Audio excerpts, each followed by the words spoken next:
Hello and welcome to the latest video and podcast from Fantasy Football Scout, looking ahead to the 23-24 season. It's team reveal time. We've had a number of these over the summer and they are continuing as our teams evolve, as pre-season gives us more information. This time it's Marc Jobling, and who's offering a good indicator of how our drafts are looking at this stage of the season, which is pre-season is underway. We're not yet at the sort of Champions Shield, so sort of the Community Shield side. They're sort of playing sort of lesser sides at the moment, so we've got a bit of information but not too much. Mark, welcome. How are you? Hi, I'm good, thanks. I think. How are you? Yep, good. Busy this week. Got more content coming up, and you're busy as well as a writer for Fantasy Football Scout. You and the team, and Neil and Tom and others are busy writing lots of articles. I know we've got a pre-season one we've just recorded that's coming out today as well, and lots more videos, podcasts, and articles too. So yeah, busy time for you. So it's probably quite good for you to be able to do your first draft for your team, because you've got loads of information, because it's sort of your job. You're just writing about these things anyway. Yeah, well, in theory, that should be an advantage, shouldn't it? Writing about it.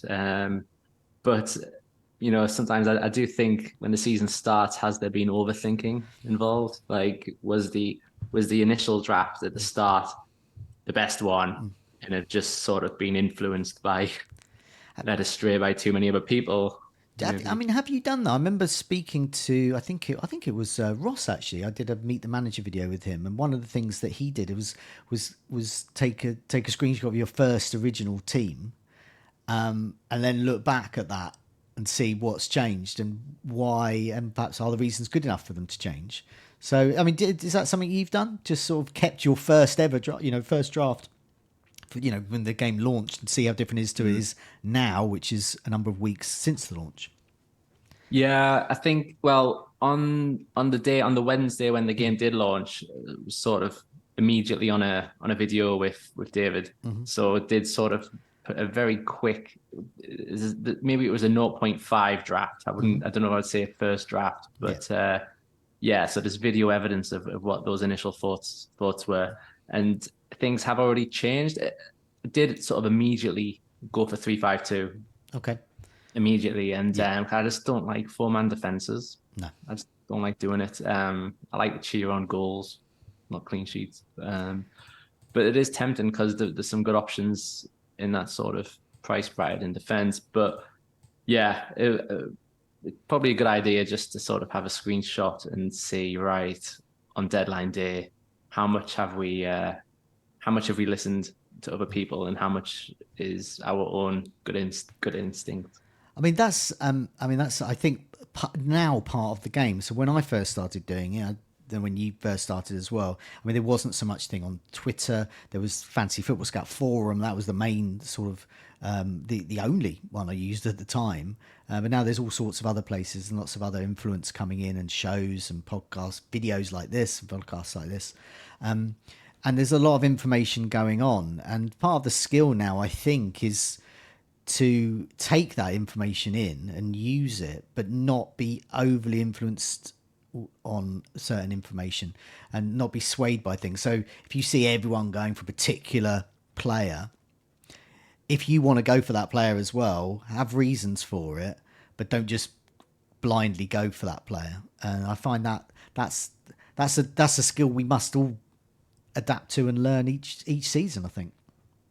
Yeah, completely. And yeah, the game's always evolving. That's the thing. So the same method might not work this time going forward. And it's still early in the window, as we've seen with pre-season, and so many transfers haven't happened yet.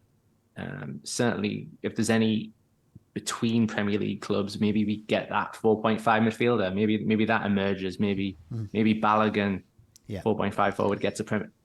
So much could change. There's so much different. I remember this stage last season, all the talk was about big at the back, because the defenders had done so well especially towards the end of the previous season. So you saw a lot of, fine, I'm going to have a 5-man defence, I'm going to have 4 in defence. And the reality was that we were somewhere in the middle. Like most things, it's a bit of moderation. There's some good defenders, but there's still cheap ones, and you want to have in your side. And so I think one of the reasons I did well last season was because I just went for 4-4-2 because it was flexible and I didn't know. and I always start off with the premise I'm wrong. And I think this season it's different because we haven't got a 4.5 midfielder, so it just lends itself to a 5-man midfield, doesn't it? And as you said, do you really want 4 defenders? So it sort of lends yourself to a 3 defence. And we all want Haaland, and I'm presuming Haaland's going to be in your team, and there's room for another, and maybe we don't want 3 strikers, and so it's sort of evolved already into something very different to last season. Yeah, I remember last season, sort of, even though I'm not a 4-man defense guy, it did start with 4-4-2 because it felt like you had to have Trent and Cancelo and Reece James, and then things changed pretty quickly. So yeah, and actually started last season with Haaland and Jesus up front. So bit of deja vu. Yeah, so there are similarities. I do have Haaland and Jesus in my team. I also have a very similar defence, but it's a bit different this season. I haven't gone for 4. I went for 4 last time and gone for 3 myself. Let's see what you've been doing then. So we're going to put your team up and then we'll go through the positions, go through the players. It's going to be familiar. I'm getting a lot of feedback. These people go, "Oh, these team reveals are the same." But every time I listen to them or watch them, I always pick up some new bit of information, and it really does influence my decisions. So, and I don't think this is going to be any different because there's some slightly different names here, because pre-season and the comings and goings in the transfer market are starting to dictate how we're thinking about our early draft. So let's put your team up. And what I'm going to do is, for the benefit of those listening on the podcast version, I'm just going to go through the names and then we'll go into detail on it. So you've got Ramsdale in goal with Areola on the bench. In a 3-5-2, you've got James, Shaw, Estupinan as your 3-man back line. And on the bench, you've got Botman and Baldock, who's only 4 million from Sheffield United. And meanwhile, across your midfield, you're playing all your midfielders, Rashford and Bomo, Foden, and we'll come to him in detail in a bit, Saka and Fernandes. And meanwhile, up front, Haaland, who's obviously got the captaincy for Gameweek 1, and Jesus. So there's your deja vu from last season. You've also got Archer on the bench. He's been in my draft as well. He was in my team reveal video, and a number of others, because we think he'll start. But we'll come to him in a bit. Not sorry, start. We think he'll get minutes. Watkins will start. I'm not sure, apart from Duran, who else they've got. So we think he'll get some kind of minutes. So that's the team. Before we look at the players, what's your general thinking here? We spoke about 3-5-2, but have you got any money in the bank? What's your general feeling about not having Salah? These are a bit instinctively went with Salah, but then just the amount of midfield options just became overwhelming, and ended up asking the question, okay, if you're having Haaland, you can't really have him and Salah and Alexander-Arnold. So out of those 2 Liverpool guys, which one gives the better which one's easier to sacrifice? So, and if I can sort of justify not having Salah if the 5 midfielders are all brilliant. And I'd like to think that hopefully there's a couple of names there that haven't been. There's no Sterling, there's no Son. I don't have a Brighton one there. Mitoma and Enciso have sort of been there all along until I did this draft. So it can at least, if in both cases with Trent and Salah, you can say, well, if you can't have them, at least have someone brilliant in their place. Okay. I tend to think with defense, I try to pick a long-term defense that maybe looks good for like 10 game weeks or so, because I don't really want to use transfers on defense. And maybe the midfield can be a little bit sort of maybe 5 or 6 weeks, and in a midfield that covers the price points as well. So I like a long-term defense, and then early transfers to sort of be flexible because Okay. you've got a midfielder that's that price, that price, that price. Okay. So, I mean, I mentioned we're going to the players now. So we mentioned one key player you don't have, Salah. Of course, you've also mentioned another key player you do not have. So those looking at the screen or remembering back to that defence, it was James Shaw, Estupinan, and then Botman and Baldock on the bench. No Trent Alexander-Arnold. So given that Liverpool have Bournemouth in game week 2, but Chelsea in game week 1, how confident are you going into game week 2 without Salah or Trent? Because I personally have Trent in mind, and I feel quite comfortable with that. Yeah, I'm not confident at all. Okay. At all. And yeah, like until I'm sending you this draft, there'd always been one of the two in. Recently, it was sort of Trent instead of Reece James, and instead of Foden, it was Enciso. But yeah, at the moment, it's back to James and Foden. It probably will be quite painful to be without one of them. Never mind two of them. Yeah. I keep trying to justify it by saying, well, Salah famously did not contribute in the 9-0 against Bournemouth last season. But I think he's had one, maybe two assists since 2017-18 in game week 2. so these are great stats to hear in Yeah. terms of like trying to comfort myself, but ultimately football, we shouldn't rely too much on past statistics. Okay. Yeah, I was, even before the prices came out, I wasn't particularly keen on getting Trent Okay. because I just don't trust their defense. No, okay. That's fair enough. Yeah. I mean, that's the bread and butter of a defender in FPL, whether they play in defence or not. The bread and butter is 4 points from a clean sheet. Yeah, and maybe Alexander-Arnold, maybe he is the exception because he is inverting into midfield now, and he had a streak. He had a really good streak of assists in those later weeks. Fixture proof, arguably. Yeah. But at the end of the day, their fixtures, apart from Bournemouth, aren't great, and their defense conceded the third most big chances last season. I think even Southampton did better than that. And when they did have 5 clean sheets in a row, their expected goals conceded was 4.84. So there's a little bit of luck to that. So yeah, he does provide assists, but then you think if he concedes at the same time, I don't know, could that money be better used elsewhere? It's like we're saying, is it less painful to go without Trent or Salah? If I don't have Trent, then I at least want very, very attacking fullbacks like James, Estupinan, possibly Pedro Porro. So essentially, before we sort of come from the back and then go through in detail the players, essentially without Alexander-Arnold, there's no weaknesses at all. There's no you're not relying on a 4.5 goalkeeper. You've still got a bench, and there's no weaknesses in the starting 11. They're from teams like Manchester United, Manchester City, Arsenal, and ones, for example, Estupinan has got a good favourable fixture, starting off against Luton at home. So that is the benefit, and that is something I'm not seeing in other drafts. So when people go, oh, these drafts look the same. Well, there's no Alexander-Arnold in this one, no Salah, there's no Liverpool.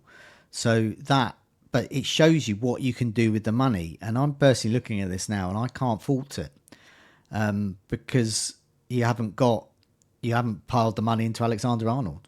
So all of these players should get you points. So let's go through it in detail.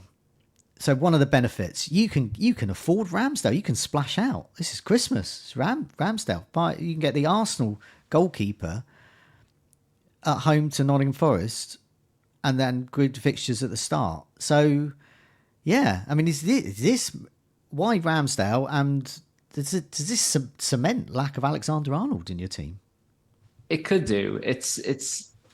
So I'm not against having a £5 million goalkeeper now. Maybe that's Onana. If Manchester United sign him and he gets added, And it's a big if because they did keep the most clean sheets last season, Man United. But if he was, as a new player, given 5 million, that could be a nice way to save, maybe not have Shaw, Okay. but Gabriel in defense, because I really like Gabriel, really.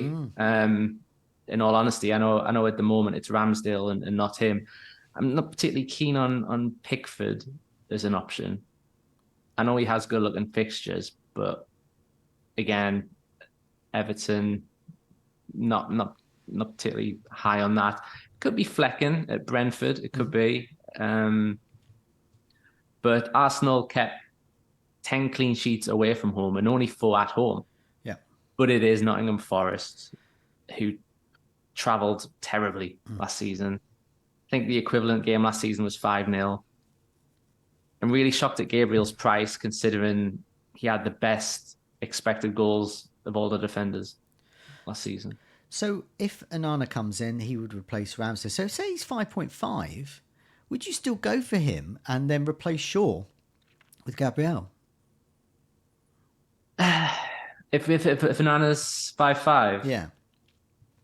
that's a tough one to call really because Shaw is a full back and he does contribute getting forward, and Gabriel's a centre back. But as I say, Gabriel did have the XG, so it's hard to definitively say who is more likely to bring attack and returns there.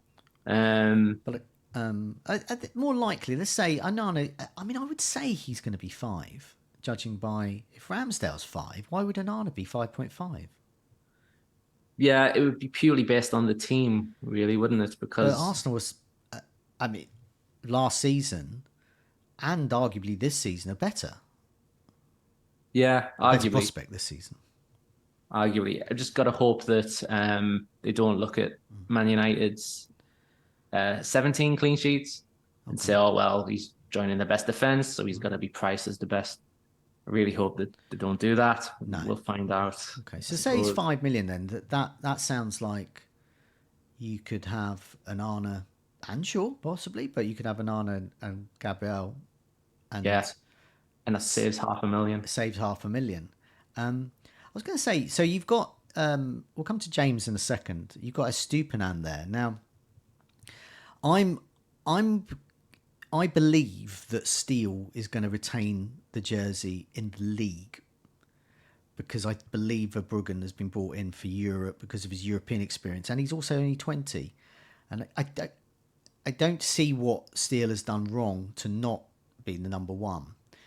Pre-season will tell us more, but Estupinan is 5 million and Steele is 4.5. So I personally have got Gabriel and Steele rather than Ramsdale and Estupinan, and obviously there's a saving there. Would you be tempted by that? Would you go for Steele over Estupinan if you had a sort of a 99.9%, 100% guarantee that Steele is number one?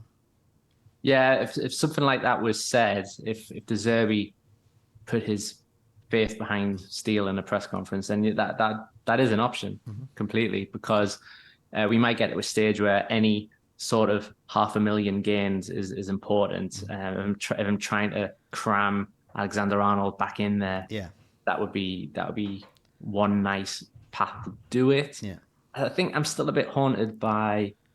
I had a opinion for a lot of the second half of last season, but then benched him when he got that haul at Arsenal.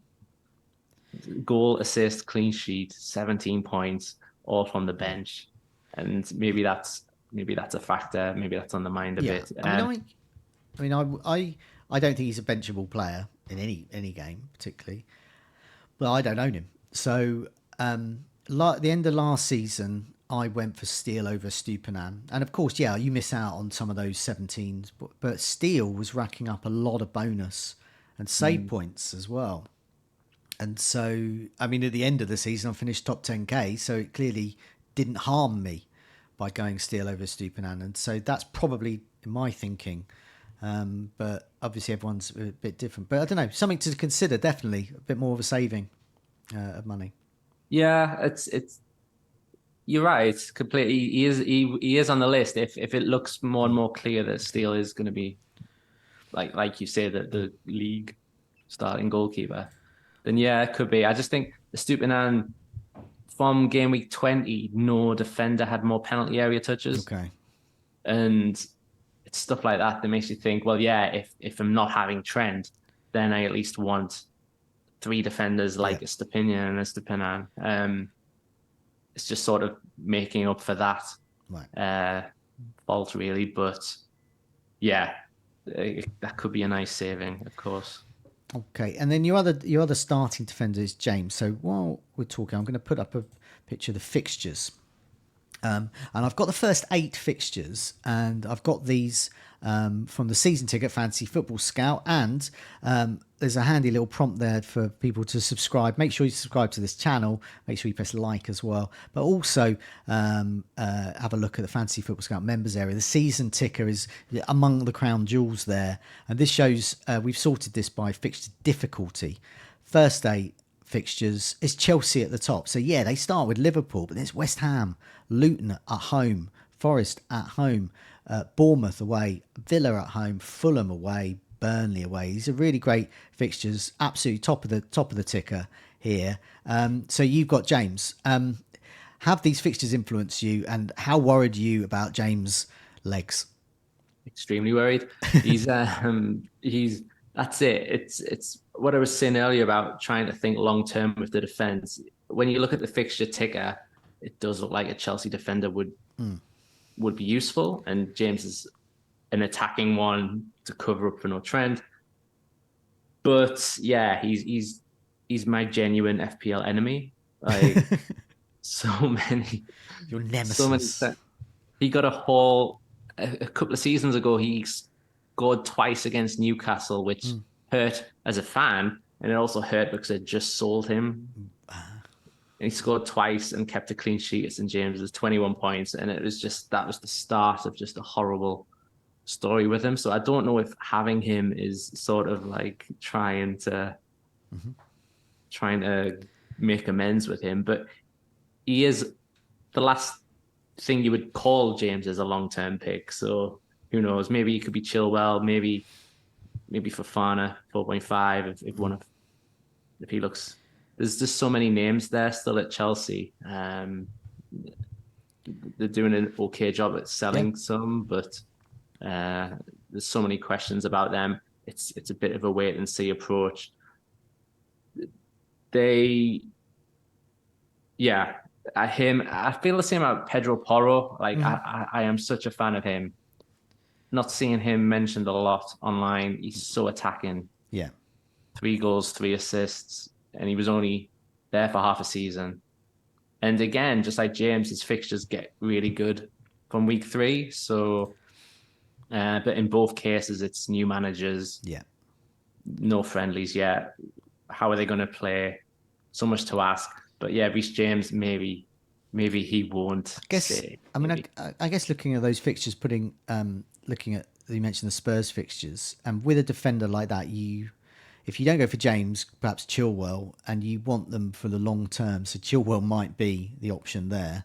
But nevertheless, you mentioned about Tottenham, and yeah, they've got Brentford to start. Brentford are good attacking with or without Tony. Then they got Manchester United, so you don't expect too many defensive returns there. But then you've got this great run. You've got Bournemouth away, Burnley away, Sheffield United at home in game week 5.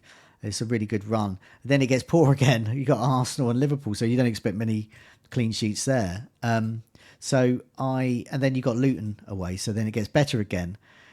But this is not what you want from a defender you want to play week in, week out, is it? No. So I can see why you've gone for James over someone like Porro. Yeah, and it depends on having Sven Botman is the 4.5. Maybe that's again that's a long-term pick because Newcastle's games don't get good until I think game week 5 or 6. So that is a long-term decision in mind. But maybe it would be better to pick a 4.5 that can rotate with a Porro. Yeah. In those early weeks, maybe I've just sort of by default gone for Botman because I just think having a a 4.5 defender from one of the best backlines of last season is hard to resist. Definitely. But James, yeah, he's fully expecting it to backfire. We saw the other day that he was being precautionary tested before Chelsea flew out for their tour, and that brings back memories. So yeah, Yeah. it's I think the most frustrating thing as a James owner last year was, I mean, I can only remember a couple of times actually getting his hauls, but it wasn't. It was the not knowing. I think was the worst. If there was James is definitely injured. We did get that for his long term injury, but most often it would be, oh yeah, he's ready to return, or yeah, he was seen in training, or he's scored in training, or he's just played in Europe. You come to Friday, and then you get the team news, and they go, ooh, we're not sure if he's going to play.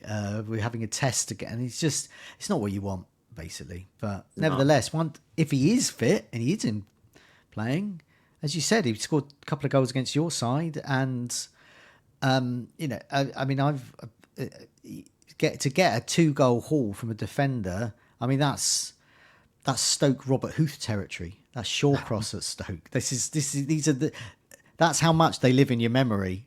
I'm remembering Stoke defenders in the Premier League.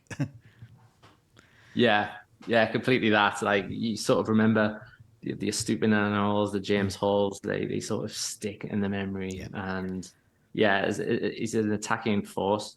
So there's a good scout report on our website about Pochettino's style of play. And I think they say that the fullbacks provide the width when it comes to attack. And that's Reece James, isn't it? Okay. That's him. There might be a slight chance. Is there a chance that he could be penalty taker He could or be. second He could choice? be. Nkunku could be the one. But of course, they don't have Jorginho or Havertz anymore at Chelsea. So it could be Nkunku. It could be. I mean, Sterling has taken them before. So for clubs and country, I think he's 8-1 for his country. Certainly in a penalty shootout, I think. But anyway, he has experience. So who knows? But yeah, James has taken them. So that would be amazing, because then that even lives further into the memory, because that brings me back to Graham Alexander at Burnley, and if I was really old, which I am really old, I'd be Stuart Pearce, but he predates fantasy games. But yeah, a penalty taking defender game in your team, irrespective of the price, because it's just such a wonderful thing. Leighton Baines, probably the greatest of them all. But Yeah, exactly. And Chelsea don't have Europe at all, so there will not be any no. rotation or anything like that. They'll be fresh every Yeah. weekend. Oh, good stuff. Yeah, I'm quite envious to know James, but I do have Alexander Arnold in my defence. So, swings and roundabouts. Let's move on to your midfield. So one of the things, no Salah, no Alexander Arnold, you can afford a very, very good midfield as well as a good defence and goalkeeper. So you've got Rashford and Bomo, Foden, Saka, Fernandes. Let's go for the double Manchester United. Why have you got both? Yeah. Well, Rashford, he made a mockery of his 6.5 price last season, and he exploded after World Cup. Lots of big chances. I think only Haaland. I might have had more, and I just really like him. Manchester United have good start at home to Wolves, so that one is fairly self-explanatory, perhaps. And he also could be out of position. He could be up front if they don't quickly sign a forward. Bruno Fernandes, I actually don't like traditionally going with him. Like certainly, like at the end of last season when he was popular, I was just avoiding that. I'm just not a massive. But even I admit that price is ridiculous, like 8.5 million, and therefore find it hard to go without. At the moment, that could change. He created the league's most chances. Will Mason Mount boost or dampen his prospects? We'll find out about that. And he's also downgradable when the time comes. He could become Sterling or Foden. Well, Foden's already there, but Yeah. Madison, for example. So that's why I'm currently no Salah, because there's so many appealing midfielders. Like, if you can sort of comfort yourself by at least having a mega midfield, Yeah. if there's no Salah there. Yeah. I mean, the same principle. That will be a common theme running through all of these videos. But the double Manchester United is interesting. Mason Mount interests me because he has in the past been a good FPL asset. And if he's playing a similar role to Fernandes, as in an advanced midfield role, if he's getting into the box and scoring, if he's supplying assists, possibly on the more on the right hand side, sort of inside right, then that makes him very appealing. But I mean, Fernandes has the penalties, but I'm not sure it's worth 1.5 extra if Mount is doing well. So Mount could be an option for you as well. Yeah, 7 million. The last thing we need is more great midfield Oh. options, mind. But yeah, I think the heat map suggested that Fernandes had a slight tendency to go to the left, and Mount's best season at Chelsea, he was slightly to the right. So theoretically, that they could go quite well together. But we don't know yet. But so yeah, not only is he downgradable to Sterling and people like that, he could be Mount. He could absolutely be Mount. A sacrifice has to be made either way when it comes to the Liverpool guys. So you may as well pick the sacrifice that has the more spectacular alternatives. Yeah, the pricing has been, I think, good in terms of gameplay this season because choices have to be made. It's not like last season where everyone was so cheap, you just get everyone in. And you could start with Salah and Haaland. But you can't this season. You can't have two premiums and have a team like this. So you've got to make sacrifices. I'm going to sort of partially skip over Saka because Saka's he's great. He's 8.5. He's been underpriced. Thank you, FPL. And he's on penalties, and Arsenal have great fixtures, and he starts with Nottingham Forest. Yeah. There's nothing much more to be said. He pretty much should be in every team. Really, yeah, I can't see any reason why he shouldn't be. Yeah, in terms of promoting another Scout article, we did a comparison piece on the Arsenal mids the other day, and yes, Odegaard had better creative stats. Martinelli had a better rate of goals and things, but Saka, now that he's only 0.5 more, last season there was a big price gap. Now there isn't, so you may as well go for Saka. Yeah, definitely. Now Brian Mbomo hasn't had pre-season yet for Brentford, but we're obviously expecting him to play there either behind a striker or on the wing with Wissa or Sade, or perhaps Brennan Johnson if the rumours are true and he is wanted by Brentford and goes there. Nevertheless, he's a good asset, but it's a tricky first game. How wedded are you to Mbomo? And can I tease you for a Brighton midfielder who's the same price and play Luton first?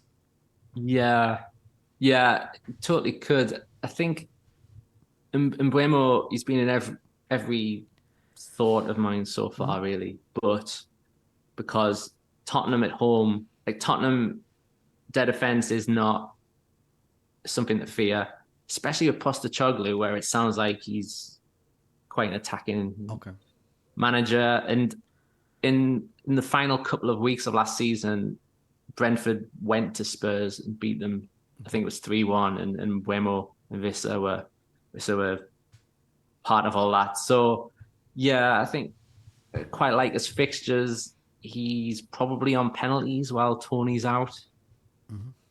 Between Mbuemo and Wissa, they had 29 returns between them last season, and almost half of them came in just 5 matches without Tony. So like when Tony doesn't play, those two are spectacular, and Tony isn't playing for a few months. Therefore, Mbuemo. And also, just put the fixtures back up again. Obviously, they have to do well. As they've got a debatably tricky game against Tottenham. It could be quite good for attacking returns. But then they've got this lovely run of Fulham away, Crystal Palace at home, and Bournemouth at home. So they've got a very nice run there for their defence and their attack. It gets a bit trickier with Newcastle, but then it gets a bit better again. Everton, Nottingham Forest. So it's a nice early run for the over the first 7 or 8 game weeks. I've actually removed Mbomo from my first draft, but he'd probably go back. You probably convinced me to put him back. Well, you're probably going to convince me with Matoma, which you're the right person to ask. Well, But yeah, I mean he is a great winger. He got. I mean, I'm going to be honest though, from an FPL perspective, he might pass the eye test more than the FPL test. In that he always looks amazing. He has literally a degree in dribbling. That is from a university in Japan. He's a doctor of dribbling. But he's not. I don't think he's as good a goal scorer as people perhaps think he looks, because he looks so amazing when he's sort of dribbling and moving past players. But I think you're going to get some good returns there. And he's playing Luton at first, and Brighton have similarly very good fixtures early on. So yeah, but the thing is, you've got the price point there, 6.5. There's a lot of choice there. I'm been so enamoured with Bowen pre-season, but in general, I've gone for him instead of Mbomo. I've scrabbled a 0.5 together from somewhere else, and but that may change. I may remove Bowen back to Mbomo. So I'm it's in flux, but there's a lot of choice there. yeah, even Bowen, yeah, as you say, he's had a price drop, good start of pre-season, and he's another fantastic option at 7 million. It's so hard to say. When it comes to I was a little bit disappointed with Matoma in it from an FPL perspective, because he kept him due to the many Brighton double game weeks. So it felt bad to get rid, but he didn't score after game week 29. No, and there was a lot of rotation then, just because it was the end of the season and they had so many matches.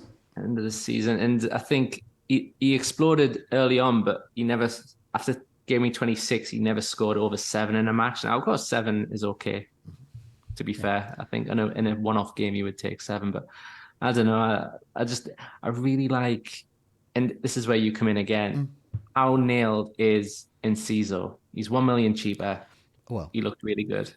Pre-season will tell us more, but I personally wouldn't start with him, but I would go into him, downgrade someone to him if we think he's starting. But he is a great player. But there's so much choice in Brighton, and pre-season will tell us more.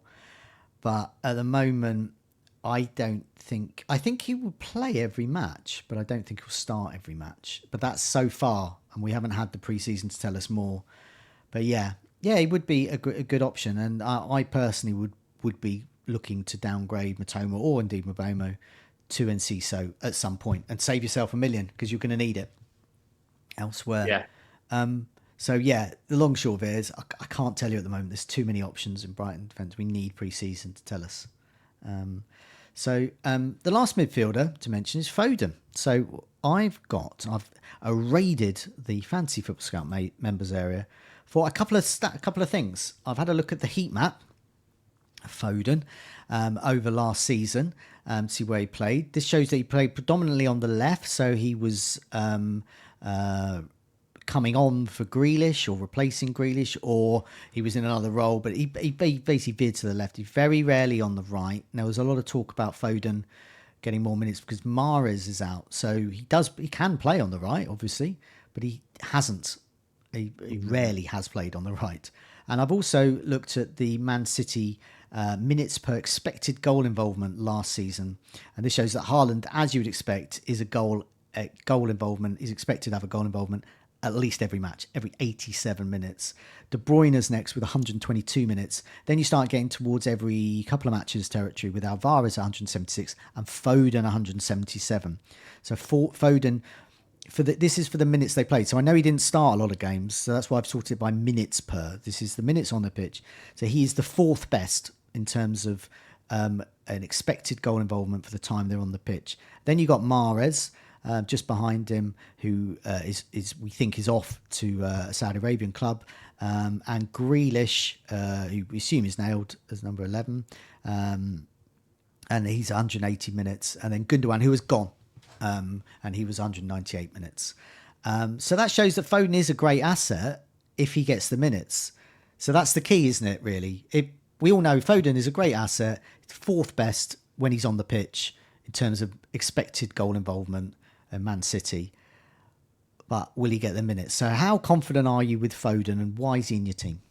Well, your heat map might have just changed the mind a bit there, Okay. because I was sort of thinking, well, with with Gundogan gone and Mahrez seemingly gone, like Bernardo might be needed in centre mid, especially if De Bruyne is hurt, so therefore Foden on the right. But yeah, maybe that's not how it's going to go. And I think, as well as with Reece James, Foden, you're sort of setting yourself up for pain.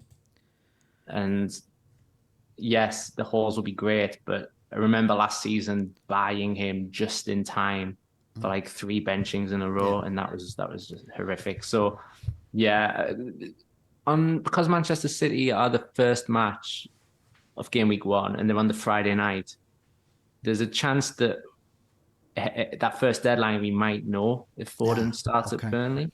But of course, even if he starts at Burnley, we don't know if he starts game week 2 and then it starts again. So Well, it could be devastating, with or without. And he's a good price point though. I agree with you, and he's currently in my first draft too, because I do think that if he does play, as those stats we just put up show, if he does play, he is one of the most to be involved and most likely to be involved. And Man City are one of the most attacking sides, if not the most attacking sides, against minnows, and particularly at home, even though I know their first game is away.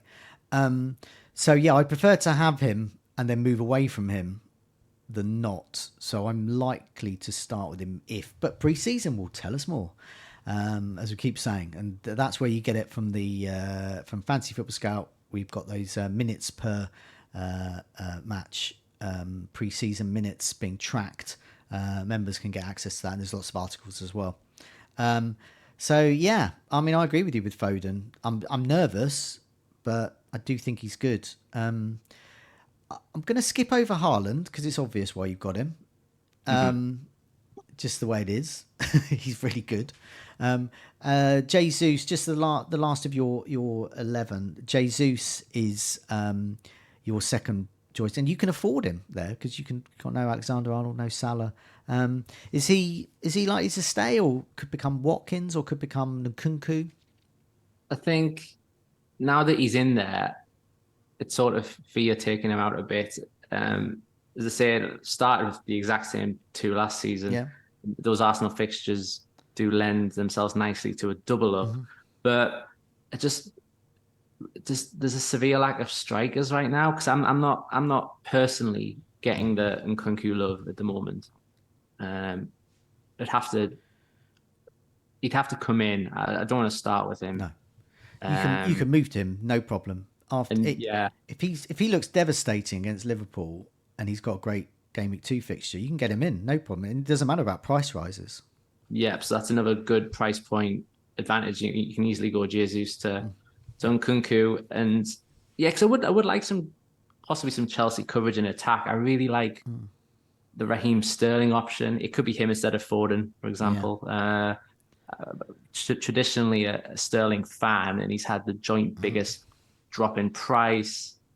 So that could happen. But yeah, Jesus just seems to be, it's just making the most of that Arsenal Yeah. good run.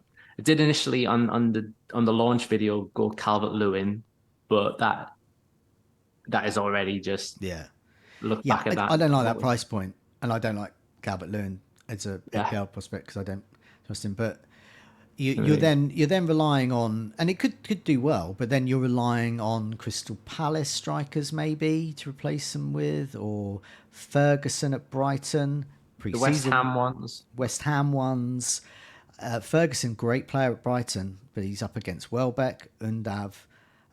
Pedro could come in. Ciso can even play there. There's a lot of minutes risks there so far. Yeah, moving just finally on your bench, you've got Areola, so quite a common 4 million goalkeeper. Archer mentioned should stay and should get some minutes because Watkins can't play every minute of every league and cup game. in Europe, and Archer, I can't see them going into their first European clash for ages with Archer leading the line. Possible, but yeah, Archer, we should get minutes if he stays. Baldock hasn't had any pre-season minutes yet. Bayer could be your 4 million Burnley option, perhaps, or even Bell at Luton. Yeah, well, we've got that Bayer, Bell, and Baldock law firm sort of trio. And yeah, it's just I like Baldock because I think he's a wing back. Yeah. Compared to the other two. And the other two now have a blank game week 2, although that shouldn't really be a factor because we weren't going to play them. No. Anyway, were we really? No. Yeah, I mean, there could be some other 4 millions if Branthwaite at Everton. Yeah. And they do have good fixtures to start off with, so that could be that could really help. Yeah, I'm definitely keeping my eye on Branthwaite pre-season minutes. And just finally, your Botman from your team, how surprised were you that he was 4.5? Very, very surprised. Couldn't believe it.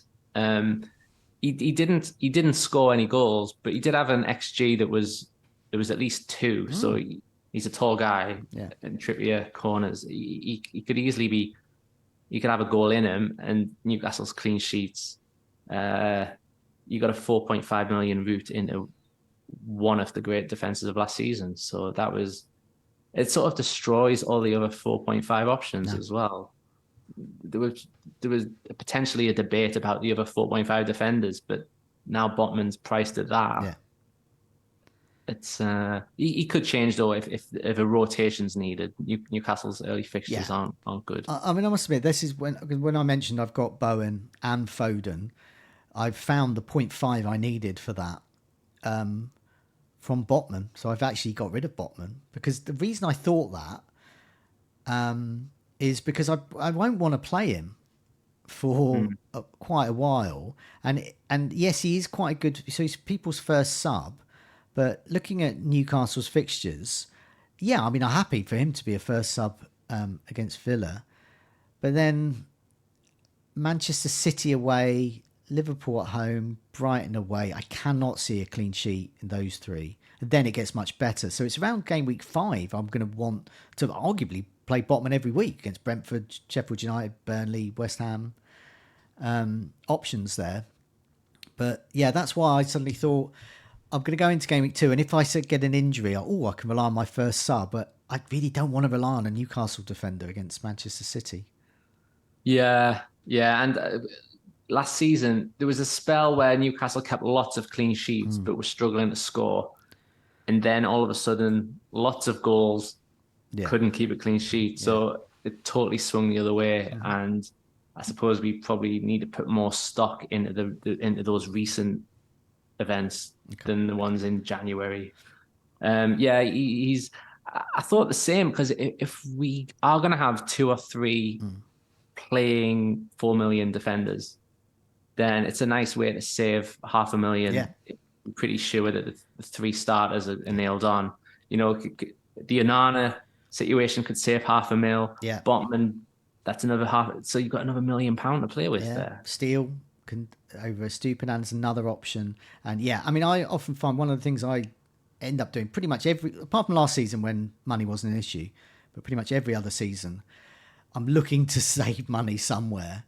And you get to the situation where you get no one else there's no money to be saved. And so I start to think, already I can tell that I might want to get rid of Botman anyway early on. But I'm not sure. But yeah, something to think about. Anyway, Mark, thanks so much for joining me. It's great to get an insight into your team reveal. Lots of notable differences. We can start to see these drafts starting to change and emerge as pre-season is going, as we get more information and the comings and goings there. The lack of Alexander-Arnold and Salah, that's a definite kind of unique selling point there on lots of other teams I've seen. And then obviously we're starting to see Foden in a few drafts, and we're certainly seeing him in yours and in mine as well.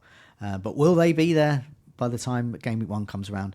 who knows? Plenty more drafts to come, plenty more team reveals, plenty more stuff, articles, videos, podcasts on Fantasy Football Scout. Do subscribe to our channel on YouTube. Do press that like button, and do have a look at our Twitter page and follow us there. We've got our Twitter details on the screen as well, and do keep up to date and be as prepared as you can be for Game Week 1 for the inevitable joy of all the points we're going to get. I'm not going to say inevitable disappointment because that's not what we're about.